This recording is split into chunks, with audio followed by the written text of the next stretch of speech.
Accounts of school discipline from the 1950s through the 1980s reveal a striking variety in both methods and attitudes toward corporal punishment.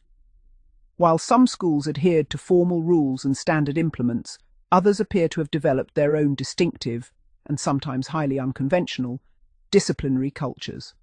One particularly intriguing example comes from Breeze Hill Secondary School in Oldham. Former pupils frequently mention the woodwork teacher, Mr. Brian Lord, who reportedly administered corporal punishment to boys regularly, and on occasion to girls as well. Among the many stories attached to him is repeated mention of a curious homemade implement known simply as the wooden fish. Although no detailed description has yet surfaced, one former pupil even claimed to have made it during a woodwork lesson. Alongside the fish, Mr. Lord was also said to use a slipper. Judging by the recollections of ex-pupils, he was far from a popular figure. Surviving punishment book extracts from 1963 and 1978 provide a fascinating glimpse into how discipline remained remarkably consistent across a 15-year period. The records do not specify the implements used, but the comments strongly suggest that the strap and slipper were the most common. The books also reveal a clear division in punishment practices. Boys were usually punished on the seat, while girls more commonly received punishment across the hands. What stands out is how little the overall system appears to have changed over time.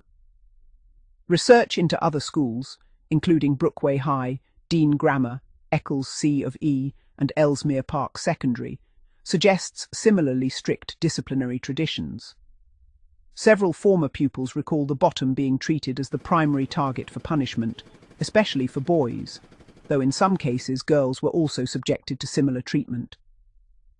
One former grammar school pupil, educated between 1957 and 1966, remembered a French teacher who made discipline part of weekly vocabulary tests. Pupils were expected to score at least 15 out of 20. For every incorrect answer below the pass mark, boys received a hard whack across the seat of their trousers. Some boys accumulated 3 or 4 strokes at a time, and it was apparently common to see pupils bent over the teacher's desk during lessons. Yet these same recollections also emphasize that not all teachers embraced corporal punishment. In many schools, only a small minority used it frequently.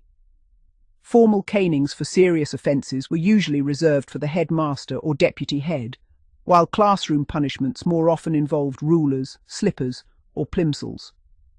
One vivid memory describes a metalwork teacher caning a second-year pupil after a dangerous prank involving hot metal.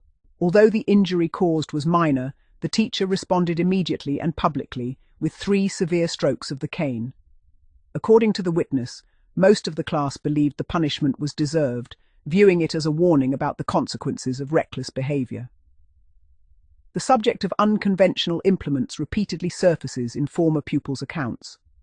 Beyond canes and straps, recollections include wooden paddles, heavy books, rulers, spoons, spatulas, hairbrushes, cricket bats, table tennis bats, and various homemade devices. Such objects often seem to reflect the personality of individual teachers as much as any official disciplinary policy. In many cases, teachers who improvised with unusual implements were remembered as unpredictable or maverick figures.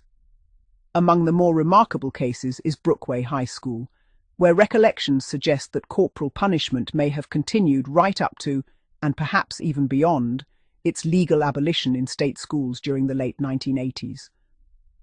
Former pupils consistently described the headmistress, Miss Winifred Blackburn, as an imposing and intimidating presence. Tall, stern, and remembered for her enormous hands, she became something of a legendary figure among pupils.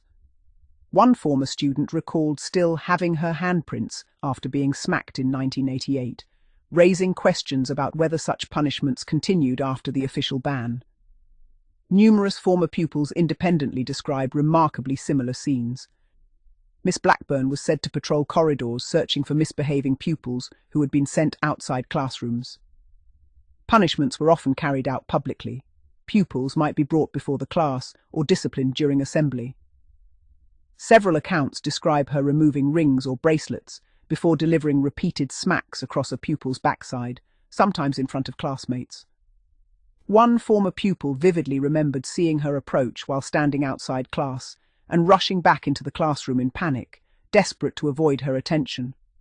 Another recalled being made to bend over before receiving a spanking for using the wrong staircase. The consistency of these stories across different former pupils strongly suggests that such punishments formed part of the school's culture for many years. What emerges from all these recollections is a complex picture of school discipline during the period. Some schools relied on formal, highly regulated systems, while others appear to have operated according to the personalities and preferences of individual teachers or head teachers. The contrast between strict institutional discipline and improvised personal methods makes these accounts particularly revealing, offering a vivid insight into a very different educational era.